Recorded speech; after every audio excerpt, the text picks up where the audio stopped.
अपने पसंदीदा शो के फुल एपिसोड देखने के लिए अभी डाउनलोड करें दंगल प्ले ऐप।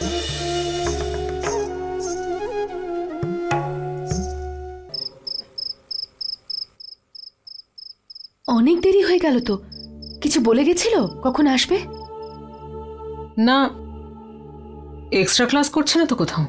কোনো এক্সট্রা ক্লাস নেই ওর। ওকে তো আমি রাস্তাতেই ঘুরতে দেখলাম। তুই বললি দেখেছিস, কোথায় দেখলি ওকে? ওই ও দীপু? তো কোথায় ছিলি? এত দেরি করলি কেন? আসলে দিদি ওই লেকচার চলছিল আর কিছু নোটসও নেওয়ার ছিল। কিন্তু সুষমা তো বলছিল তোকে এমনি রাস্তায় রাস্তায় ঘুরতে দেখেছে ও।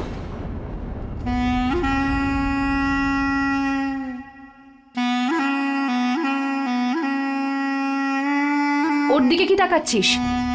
আমাকে উত্তর দে।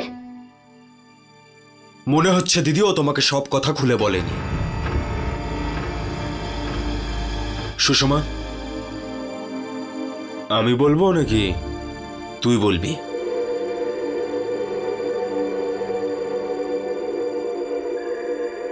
এসব এসব হচ্ছেটা কি? তুই বল দীপু, কি হয়েছিল?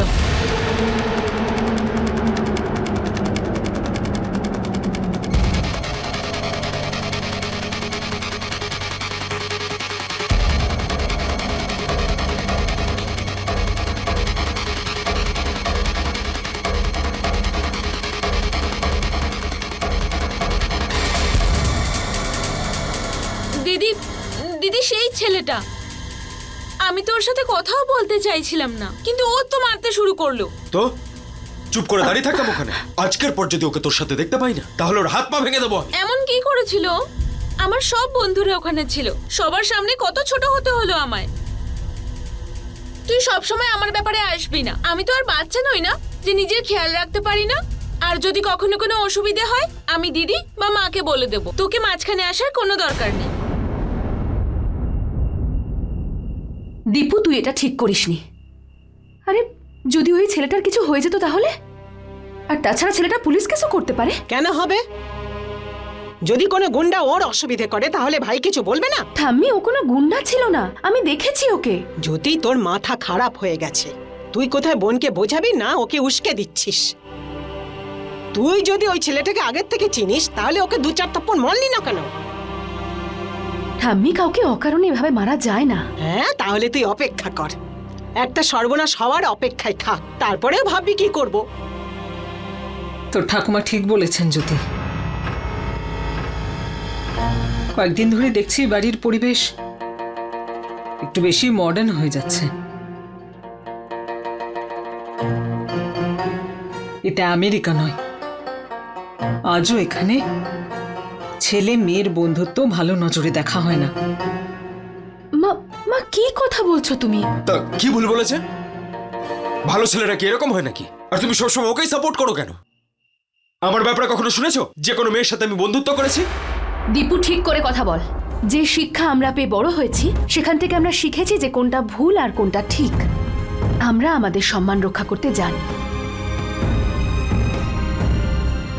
আমি সুষমাকে সম্পূর্ণ বিশ্বাস করি। যদি ঠিকই বলছে।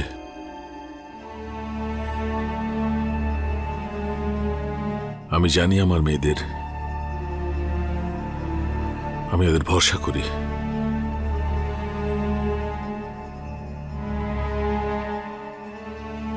জ্যোতি, খাবার পরে আমাকে ওই ট্রান্সলেশনের দ্বিতীয় লটটা দিয়ে দিবি।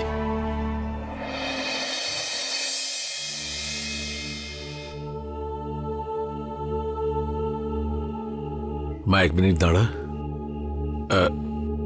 বস আমার সামনে, তোর সঙ্গে কিছু কথা আছে।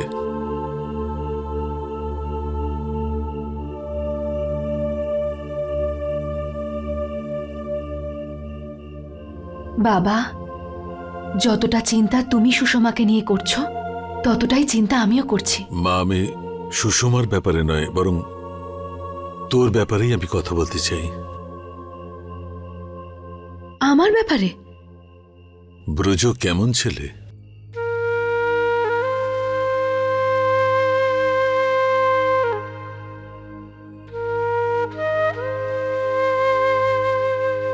ভালো ছেলে মানে খুব ভালো ছেলে। তুই ওকে পছন্দ করিস?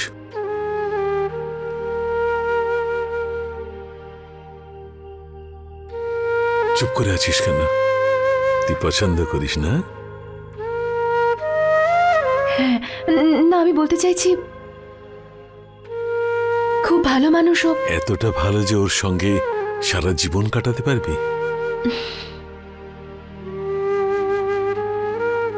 মা, তোর মনের কথাটা কিন্তু আমি বুঝে গেছি।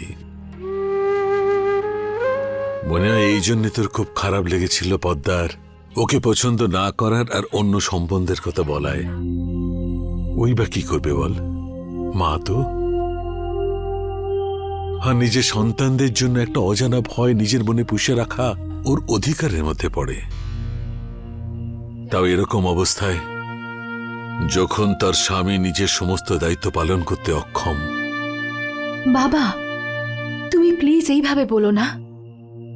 তুমি তো আমাদেরকে সেই যোগ্য করে তুলেছ যে আমরা সব দায়িত্ব নিজের কাঁধে নিতে পারি। আর যদি তুমি মায়ের কথা বলো,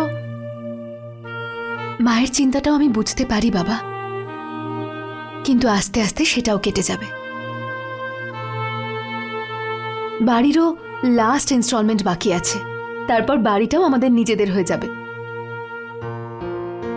একটা বিরাট শান্তি পাবো। মা, এই কথাটা পদ্মা জানে? না, এইসব নিয়ে কখনো কথাই হয়নি মায়ের সাথে। আরে এবার ওকে কি বলবো? তুমি কোথায় আছো সন্দীপ? পাখি, আমি ওই আসলে তুমি তো জানো যে আমি টিউশনই পড়াই। আসলে ব্যাপারটা হচ্ছে যে আমার একটা স্টুডেন্টের কালকে টেস্ট রয়েছে। হঠাৎ করেও এক্সট্রা ক্লাস করতে চলে এসেছে, তাই আমি ওকে নাও করতে পারলাম না। I like your sincerity. আমরা মুভি দেখতে অন্য কোনো দিন যাব। আরে না না না না না, এসবের কোনো প্রয়োজন নেই। ব্যাপারটা হচ্ছে যে আমার যেতে একটু লেট হবে। ওকে, আমি ওয়েট করব। ধন্যবাদ পাখি, তুমিই তো একমাত্র আছো যে আমার মনের কথাটা ভালো করে বোঝো। দেখা হবে তাহলে। বাই। এর চক্করটাও অদ্ভুত ভাই। তোকে তো তোর বাড়ির লোকই চিনতে পারলো না, এই দুদিনে আসা মেয়েটা কি করে চিনবে বল? কিন্তু এবার মুভি দেখার কি করবি? বলবি যে ক্লাসেস বেশিক্ষণ চলছিল আর সেখানে যাবি না? আরে ও কি পাগল হয়ে গেছে নাকি? আরে পাখির সাথে দেখা করার এই গোল্ডেন চান্সটা আমি ছেড়ে দেবো? আরে দেখ, প্রথমে তো আমি 10 মিনিট লেটে যাব। যতক্ষণ আমার লেট হবে পাখি আস্তে আস্তে আমার জালে ফেসে যাবে। মানে টিকিটটা ওই কাটবে, তারপরে গিয়েই আমি ওকে বকা দেবো। আরে এটা কি করলে তুমি? হ্যাঁ, টিকিট কিনে নিলে? না না, ঠিক করনি। তারপরে ও আমাকে একটু বোঝাবে, আমি বলবো ইটস ওকে। আর তার সাথে সাথে আমার ইমপ্রেশনটাও ভালো হয়ে যাবে আর কাজটাও হয়ে যাবে। হ্যাঁ, কি বলিস? বাহ বাহ ভাই আমার, ডেভিলস মাইন্ড। 1 2 3 5 6 7 1 2 3 4 5 6 7 8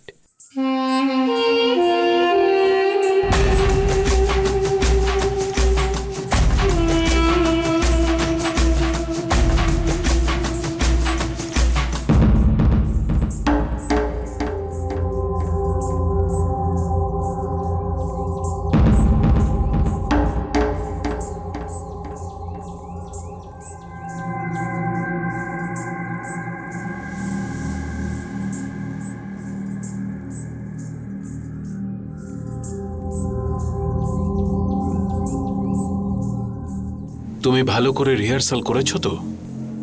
আরে দাদা, এইমাত্র তো এলাম, করছি। দাদা, ক্রিয়েটিভ কাজ ঘড়ি দেখে হয় না, তার জন্য মুডের প্রয়োজন, পরিবেশের প্রয়োজন। এমন নয় আসবো আর শুরু করে দেব। তোমার বোধহয় এই কথাটা জানা নেই যে অনুশাসন ছাড়া জীবনে কিছুই করা যায় না। আর আজ চারিদিকে এত কম্পিটিশন, সেখানে নিজের জায়গা বানাতে গেলে পরিশ্রম আর ডিসিপ্লিন সবচেয়ে বেশি জরুরি। যদি তুমি নিজেকে বড় শিল্পী হিসেবে প্রতিষ্ঠিত করতে চাও, তাহলে রেওয়াজ করতেই হবে। ইয়েস বস।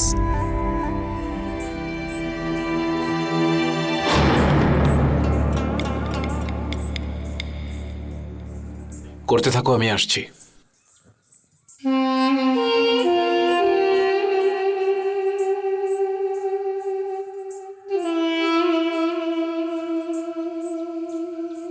High, good morning. Hi. Sushma আসেনি? Sushma? Hi everyone. Hello. Hi. আমি ভাবলাম তুমি আবার আজ ছুটি নিয়েছো। এরকম আর হতেই পারে না, জানো এখানে আসার জন্য কত অপেক্ষা করি। আর এখানে তোমাদের সবাইকে দেখে খুব ভালো লাগে। সুষমা, তুই একদিনই আসিসনি। তুই তো এমন করে কথা বলছিস যেন 1 বছর আসিসনি। হ্যাঁ দিদি, কিন্তু একদিন না আসলেই আমার মনে হয় কতদিন আসে। ঠিক আছে, কোনো ব্যাপার না। কাল আমি কিছু ইম্পর্টেন্ট স্টেপ শিখিয়েছিলাম, পরে শিখিয়ে দেবো তোকে। জ্যোতি দিদি, হ্যাঁ, এখনই আসছি।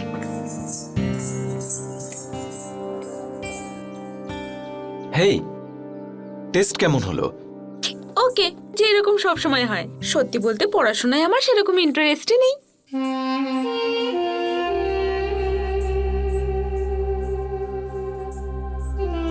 এই নাও এটা কি? গিফট। গিফট? কিন্তু আমার তো বার্থডে নয়। আরে বাবা, ইচ্ছে হলো তাই নিয়ে এলাম। ভাবো যে আমাদের friendship gift. Okay, thank you. আমি দিদিকে দেখিয়ে আসছি। আরে এক্ষুনি দেখানোর কি দরকার? পরে দেখিয়ে দিও। এক্ষুনি ও লেকচার শুরু করে দেবে। কিন্তু এখন কেন দেখাবো না? আরে বাবা, পরে বলবে, এখনই বলার কি প্রয়োজন আছে? ঠিক আছে। শোনো, তুমি কালকে আসোনি তো? খুব ইম্পর্টেন্ট ক্লাস মিস করেছো। অনেক কিছু নতুন শিখিয়েছে। ও, তাহলে কি হবে? ডোন্ট ওয়ারি, বাস তোমায় শুধু এক্সট্রা টাইম দিতে হবে, আর আমাকেও। দেখো, এমনি তুমি লেট জয়েন করেছো, তার উপর এত ইম্পর্টেন্ট ক্লাস মিস করলে। এখন কভার আপ করার জন্য একটা কাজ করো, তুমি তোমার রেগুলারের টাইম থেকে 1 ঘন্টা আগে চলে এসো। আমি তোমায় হেল্প করে দেবো, ডোন্ট ওয়ারি। ঠিক আছে, আমি দিদির সাথে কথা বলে নেব। আরে সব কথা দিদিকে জিজ্ঞেস করতে হবে কেন? আই মিন, তুমি সারপ্রাইজ করছো না কেন? ও যখন জানতে পারবে তুমি কভার আপ করার জন্য এত পরিশ্রম করেছো, ভাবো কত খুশি হবে ও, তাই না? ঠিকই বলেছো তুমি, আমি দিদিকে কিচ্ছু বলবো না। আচ্ছা, যাও যাও, প্র্যাকটিস করো।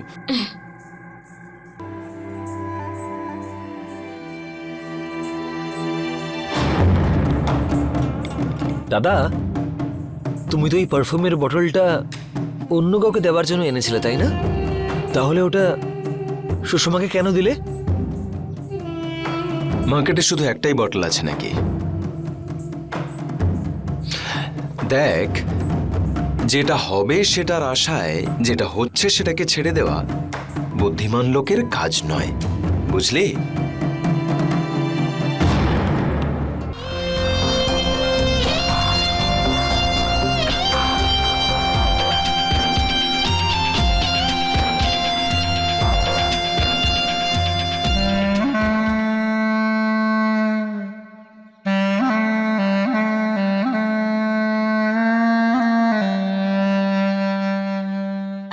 রিয়েলি সরি, আমার খুব দেরি হয়ে গেছে, তাই না? তুমি 1 মিনিট এখানেই দাঁড়াও, আমি গিয়ে টিকিট নিয়ে আসছি। ঠিক আছে, তাড়াতাড়ি যাও, এখনো লাইনও পড়েনি। আচ্ছা, তার মানে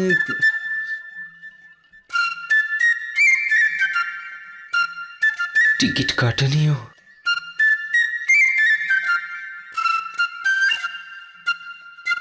ও নো, কি হলো? বাদ দাও, এই সিনেমাটা ভালো না, অন্য কোনো দিন দেখবো। চলো যাওয়া যাক এখান থেকে। কিন্তু আমার ফ্রেন্ডসরা বলছিল যে এই মুভিটা খুবই ভালো হয়েছে। হতে পারে, অন্য কোনো দিন দেখবো। এখন চলো না এখান থেকে। কি ব্যাপার বলো তো সন্দীপ? কিছুই না তো, জাস্ট এমনি। কিছু লুকোচ্ছ আমার কাছে? হ্যাঁ হ্যাঁ, বলছি যে ওই যে আমার স্টুডেন্টটা রয়েছে না, বেচারা খুবই গরিব, জানো তো, খুবই গরিব, কিন্তু পড়াশোনায় খুব ভালো। কিন্তু ব্যাপারটা হচ্ছে যে ওর সামনে এক্সাম, আর তার জন্য ওর কিছু টাকার প্রয়োজন ছিল। তাই আমি সব টাকা ওকে দিয়ে দিয়েছি। আমি তোমার এই ব্যাপারটাই খুব ভালোবাসি সন্দীপ। তুমি অন্যের সাহায্য করতে কখনোই পিছিয়ে যাও না, আর সব সময় সত্যি কথা বলো। হয়তো এটাই রিজন আমাদের ফ্রেন্ডশিপের। আজকের মুভি ট্রিটটা আমার তরফ থেকে, আর তোমার এই ভালো কাজের জন্য পুরস্কার।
পাবো আমাদের ফ্রেন্ডশিপ মিট, ওকে?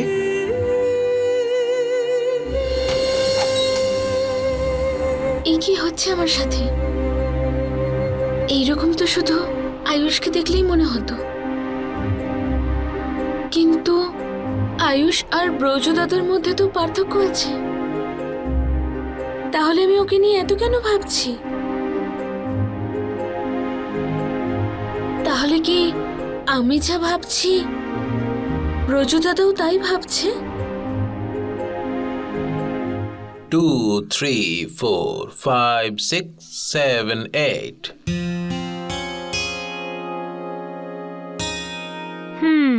কি ব্যাপার জ্যোতি, রোজ একটা করে কম্পিটিশন? আজকাল তোমার মধ্যে একটা বেশি এনার্জি দেখা যাচ্ছে। না তো, আমি তো রোজ যেমন করি তেমনই প্র্যাকটিস করছি। আচ্ছা, তুমি আমার কাছে লুকোবে? ছোট্টবেলা থেকে জানি তোমাকে। তুমি বলো কি না বলো, কিন্তু তোমার ঘুঙুর কিন্তু সবকিছু বলে দেয়। আর আজ এ বলছে যে জ্যোতি ম্যাডাম খুব খুশি। কল্পনা, বাড়ির জন্য যে লোনটা নিয়েছিলাম না, খুব তাড়াতাড়ি সেটা লাস্ট ইনস্টলমেন্ট পে করে দেব আমি। আর তারপর আমার মাথা থেকে একটা বিরাট বড় দায়িত্ব নেমে যাবে। তারপর আমি ভাবছিলাম যে বাবা মায়ের সাথে আমার বিয়ের ব্যাপারে কথা বলবো। ওহো, তাহলে এটাই ব্যাপার। তুই জানিস, বাবা নিজে আমার সাথে এই ব্যাপারে কথা বলেছে। কিন্তু তুমি তো ঠিক করেছিলে কিছু বছর বিয়ে করবে না। হ্যাঁ, কিন্তু তারপর আমি ভাবলাম যে বিয়ে করার মানে এটা তো নয় যে আমি আমার পরিবারের সাথে আর কোনো যোগাযোগই রাখবো না।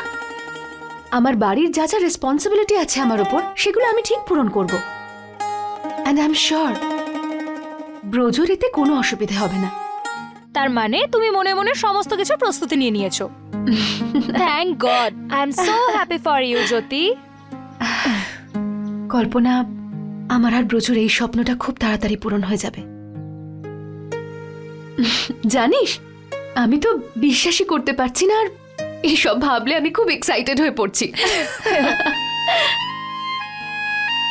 জ্যোতি, আমি তো এটাই প্রার্থনা করি যে তোমার সব স্বপ্ন যেন পূরণ হয়। থ্যাঙ্কস কল্পনা। फुल एपिसोड देखने के लिए अभी डाउनलोड करें दंगल प्ले ऐप।